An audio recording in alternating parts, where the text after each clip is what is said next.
distinct personality of their own. They act as neutral amplifiers. They take your existing internal landscape and turn up the volume. This is precisely why I remained deeply skeptical of the common fantasy that a better set of external circumstances would naturally produce a better, more refined human being. I observed the exact opposite far too often. If you grant power to an unexamined individual, you do not suddenly obtain a healed individual who happens to possess power. You obtain every unhealed, repressed, and bitter instinct within that person, now fully equipped with the practical means to enact itself upon the world. The subtle cruelty that an individual suppressed when they were powerless finds a ready outlet once they gain authority. The deep-seated inadequacy they manage to conceal while living an ordinary life becomes a bottomless abyss, into which all their modern triumphs are poured without ever filling it. I referred to this psychological phenomenon as inflation, a specific dangerous expansion of the ego that occurs when it is flooded with more power, attention, or success than it is structurally prepared to contain. Success is one of the most potent triggers for psychological inflation. You accomplish something genuinely remarkable, and an unexamined portion of your ego quietly concludes that you are remarkable, that the achievement is no longer merely something you performed, but the very essence of who you are. The moment this psychological shift occurs, you begin to lose your footing upon the solid ground of reality. In its initial stages, inflation feels extraordinary. That is precisely its danger.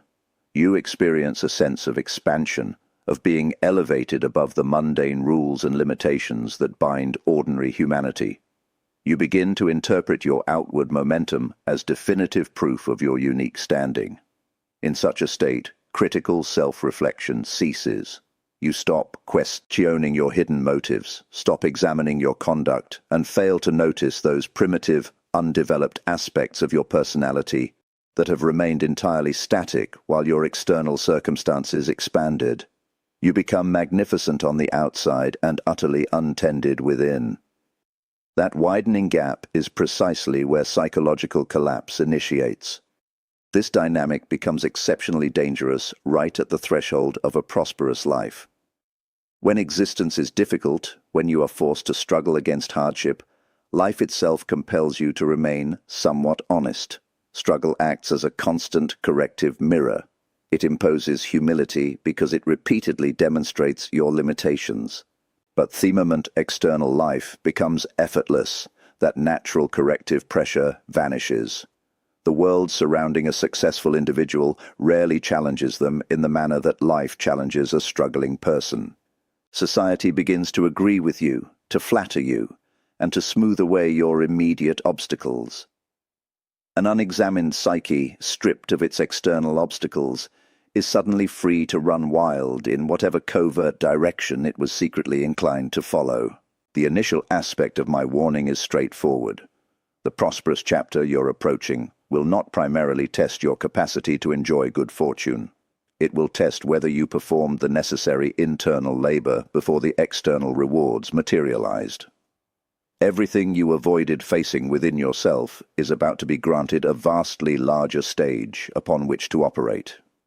The specific aspect of the personality that individuals most persistently avoid facing, the hidden traveler that accompanies you across every threshold, regardless of how far you ascend, is what I termed the shadow.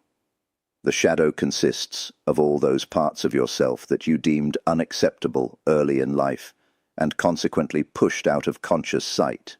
It contains your secret envy, your unexpressed rage, your greed, your deep neediness, the petty resentments you would never consciously admit to, and the appetite for vengeance you convince yourself you have outgrown. None of these psychological dynamics cease to exist merely because you disowned them. They simply retreated into the subterranean regions of the psyche, remaining there in the darkness, quietly influencing every choice, preference, and reaction you exhibit. Most individuals pass through their entire lives believing their shadow has been eradicated simply because they no longer behold it. But what remains unseen within your inner world does not lose its agency. It drives your behavior from behind the scenes.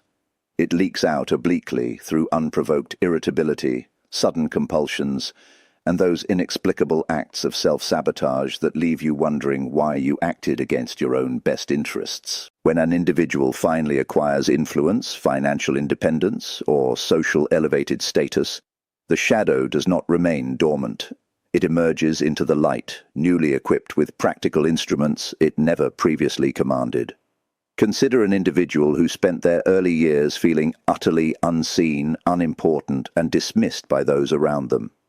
Deep within their unilluminated basement, there exists a shadow starving for validation, a raw, unhealed craving to finally signify something to the world. So long as that individual remained in modest circumstances, that secret hunger stayed relatively contained. Then, worldly success arrives. Suddenly, people are paying attention, offering praise, and seeking their favor. That starving shadow, rather than feeling appeased by this influx of attention, discovers that it can finally feed. It becomes insatiable.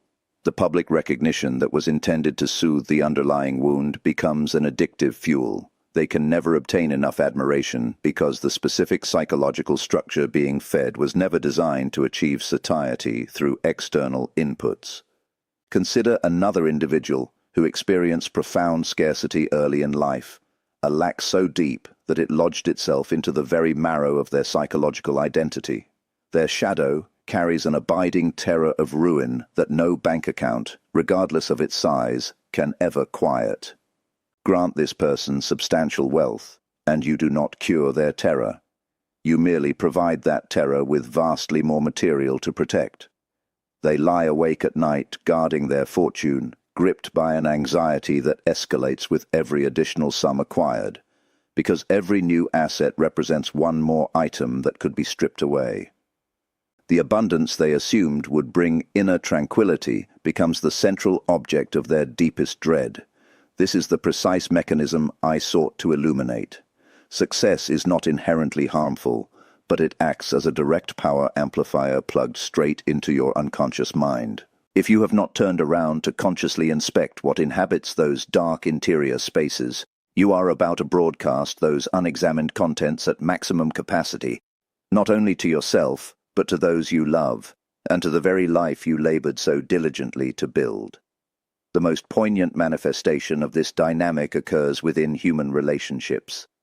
An individual crosses into a prosperous phase carrying an unacknowledged fear that they are fundamentally incapable of being loved for who they are, apart from their utility or status.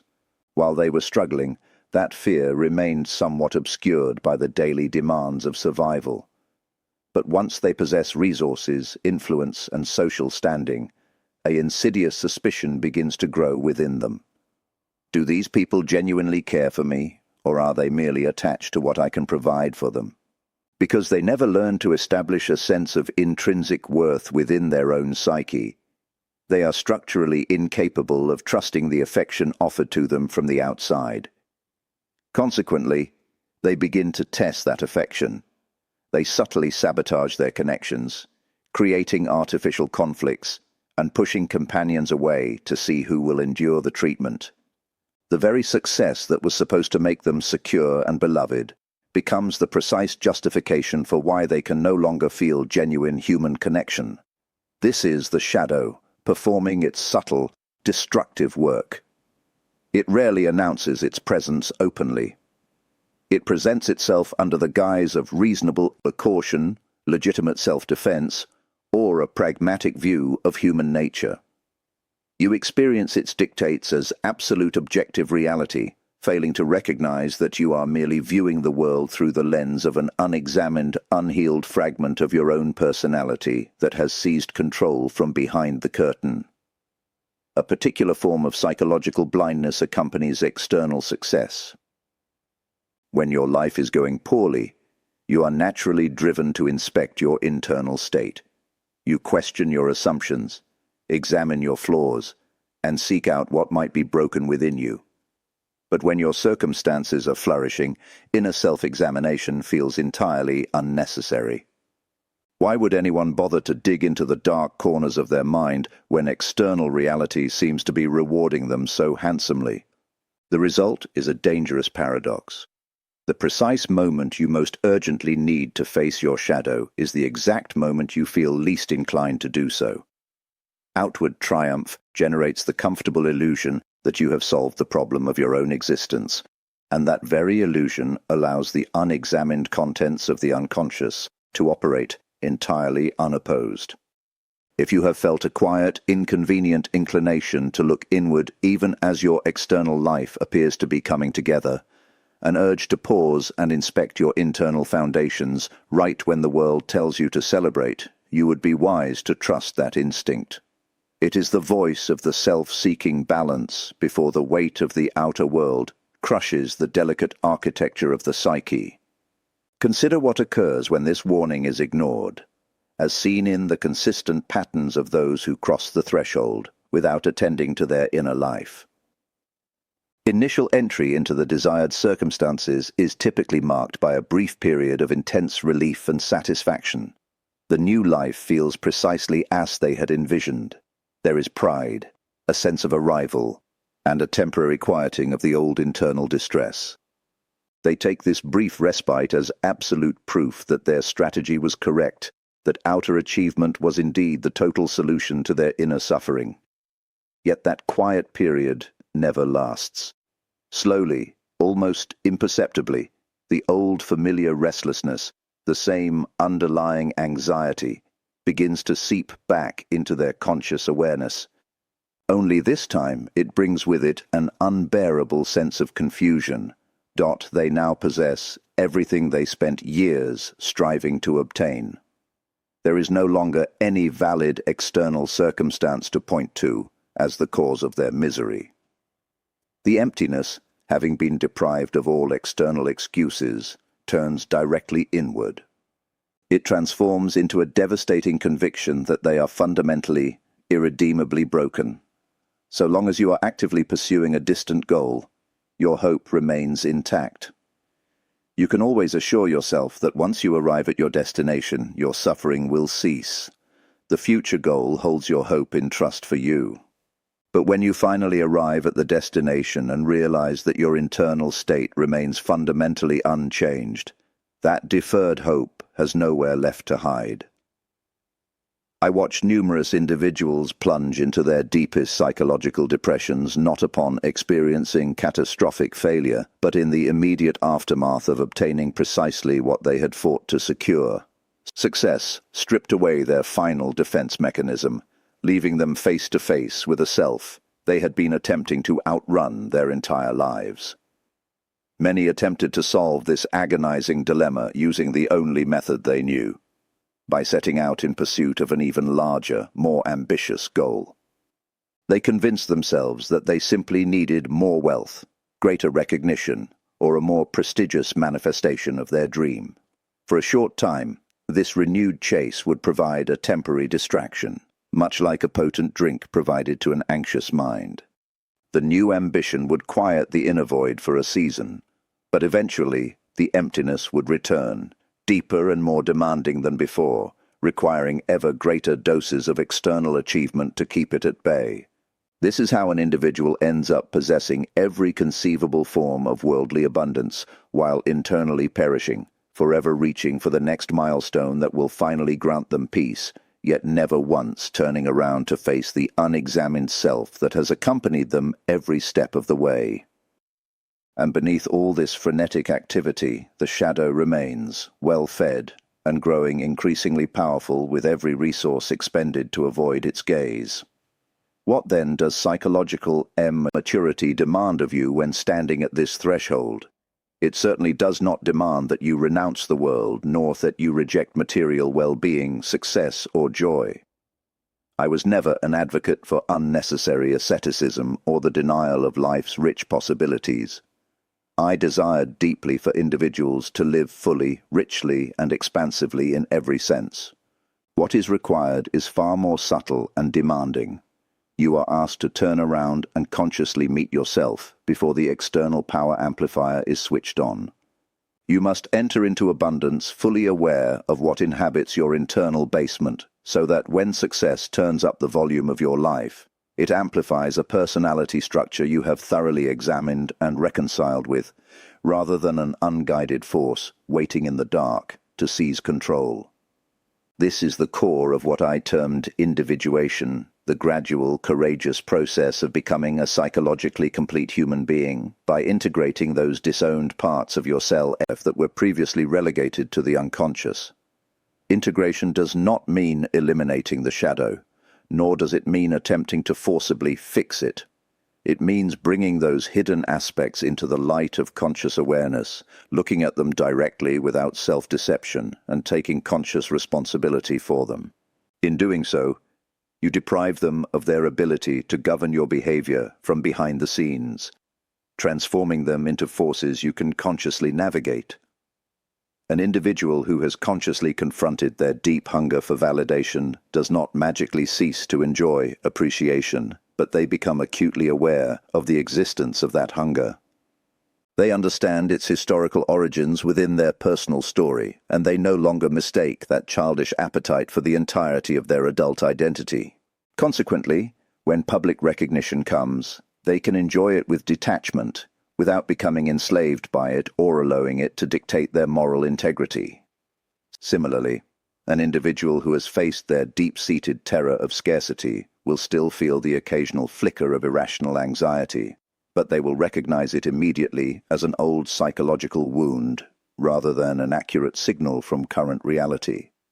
As a result, wealth becomes something they can manage with wisdom and perspective, rather than something they must frantically hoard out of blind terror. Integration does not eradicate the shadow. It fundamentally changes who holds the reins of the personality. Facing your shadow before crossing into prosperity is not merely a defensive measure against the hazards of success. It is the very prerequisite for experiencing a rich life as genuinely rich.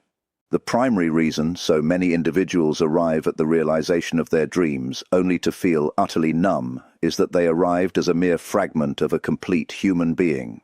They spent so many years severing, suppressing, and discarding those parts of themselves that felt unacceptable or inconvenient, that by the time they reached their goal, there was simply not enough integrated personality left inside to actually inhabit the reality they had constructed. One cannot experience the genuine richness of existence through a psyche that has been systematically mutilated to present a polished, presentable exterior to the world. Wholeness is the sole psychological condition that permits a human being to truly taste their own existence.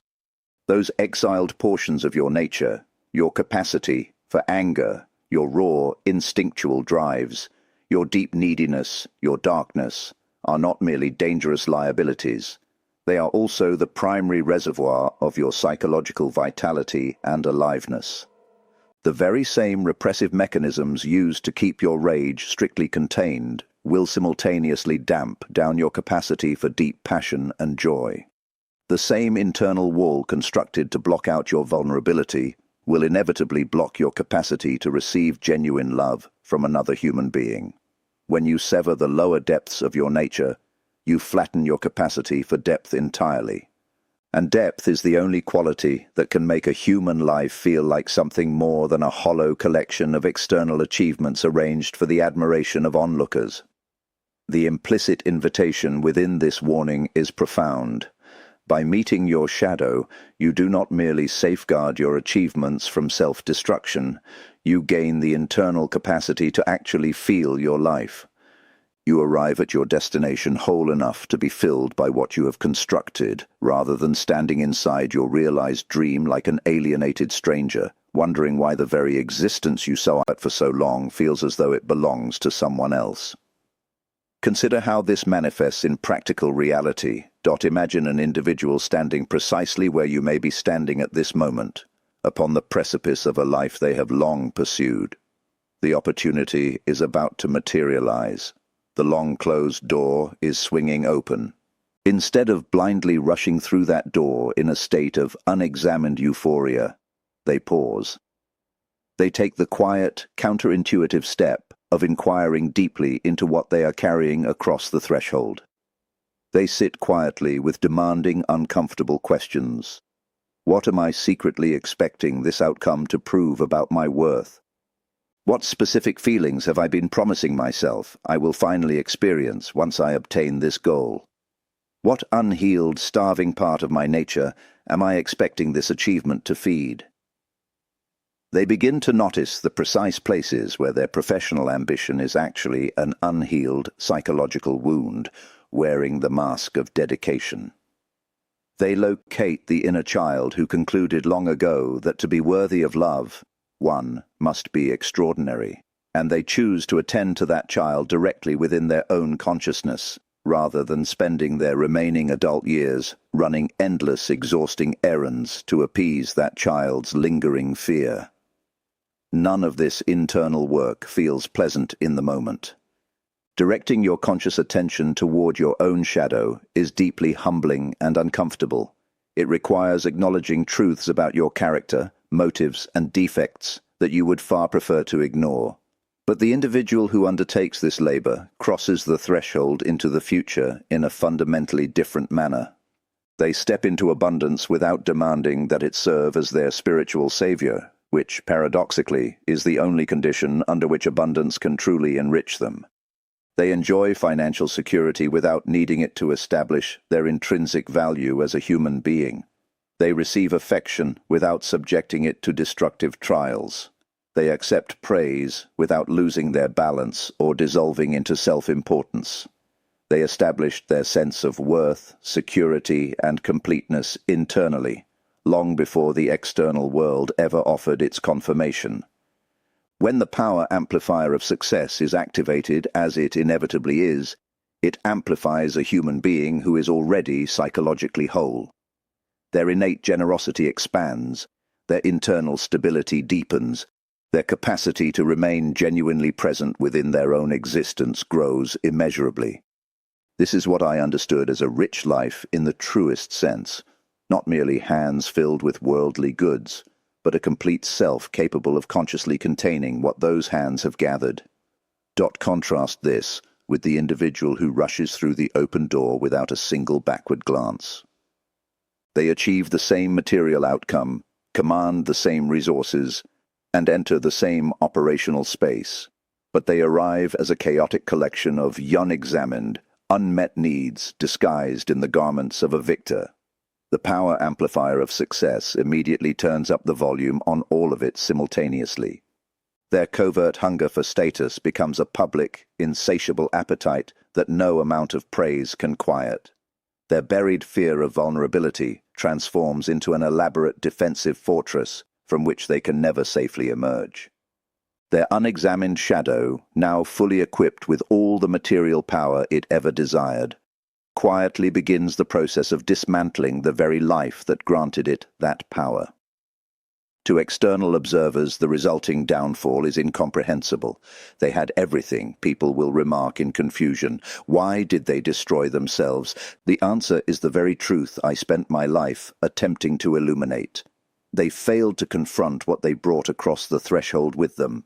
They mistook the entry point into success for the final finish line, failing to realize it was actually the commencement of the ultimate psychological test, whether the self entering that new realm possessed sufficient wholeness to survive its own triumph.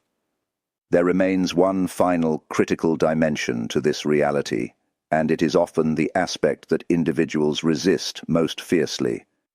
The shadow does not merely contain your personal darkness, your repressions, or your primitive impulses. It also contains what I referred to as the gold of the psyche. It holds your disowned potential, your uncultivated talents, your capacity for grandeur, and those profound creative gifts that you buried deep underground because they frightened you, or because early authority figures taught you that such qualities were dangerous or unacceptable. There is a quiet, almost imperceptible tragedy that unfolds precisely at the moment a human life appears to reach its long-sought culmination. Throughout my decades of sitting across from men and women in my study, listening to the intimate rhythms of their inner existence, I observed a pattern so persistent, so strangely uniform, that it demanded my complete attention. These were individuals whom the world regarded with immense envy. They had achieved the very heights of material security, public acclaim, romantic fulfillment, and the social freedom they had spent years, perhaps decades, feverishly pursuing. On paper, their existence was a triumph. The external world presented itself as an elaborate, beautifully realized Dre-am. Yet, as they sat in the quiet of my consulting room, they did not speak as victors.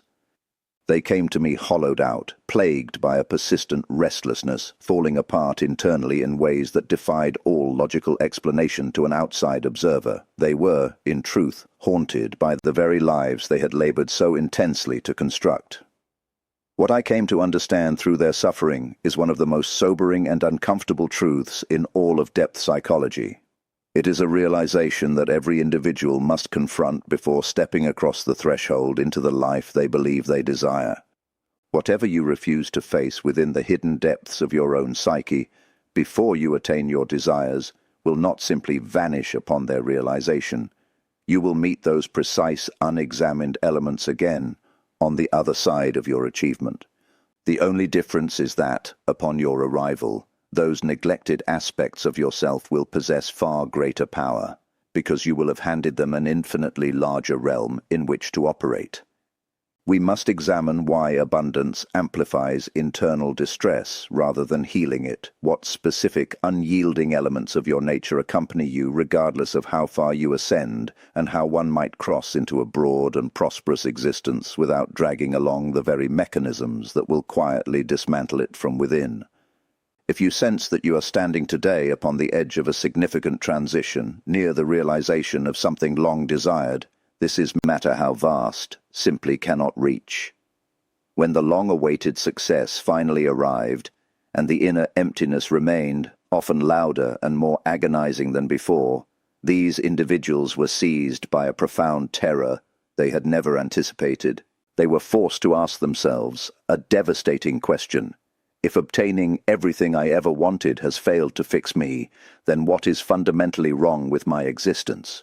What the achievement-driven culture surrounding us consistently fails to comprehend is that external abundance possesses no inherent power to alter your internal psychological structure. It merely magnifies what is already present. Whatever psychological configuration you carry across the threshold into prosperity, prosperity will simply enlarge.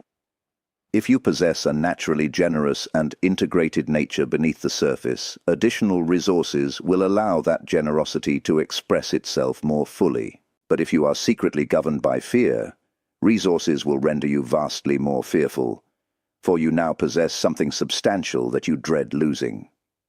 Wealth and influence have no,